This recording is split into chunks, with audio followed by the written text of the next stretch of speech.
বুড়ির বাদে বাবা ছেলে মিলে ধরেছেন 10টি বোয়াল মাছ। এসব মাছ বিক্রি হয়েছে 1000 টাকা কেজি দরে। ঠাকুরগাঁয়ের বুড়িরবাদ এলাকার পাশের বাসিন্দা দবির শেখ ও তার ছেলে মনির ইসলাম প্রতি বছরই বুদ্ধি খাটিয়ে এরকম বড় মাছ ধরেন। এখানকারই মাছ কিভাবে তুমি বলেন?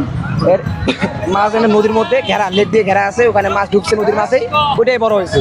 আমরা খাবার টাবার দিছি, মাছ যত পর খাবার লাগে আমরা দিছি। এটা মাছ এখানে বড় হয়েছে, এখন ওখানে মাছ তুলছে, আমরা বেচতেছি। কিরকম দাম? দাম মনে করেন যে 800 কেজি দেয়, 1000 টাকা কেজি যায়। বড় ছিল, বড়টা 1200 টাকা বেশি বেশি এরকম। তারপরে মনে করেন যে গ্লাস কাপ আছে, গ্লাস কাপ একটা 4 কেজি 3 কেজি, ব্রিকেট ছিল, ব্রিকেট 2 কেজি 2.5 কেজি। তারপর আপনার মনে করেন যে পুরি মাছ ছিল, জাপানি মাছ ছিল। এটাই সকাল থেকে কয়টা বল ধরছেন? সকাল থেকে বল মনে করেন যে আমাদের ছিল 15টা বল ছিল, 15টা মনে করেন যে কেউ ছিল আর কি। তার মধ্যে বিক্রি করছি কয়টা।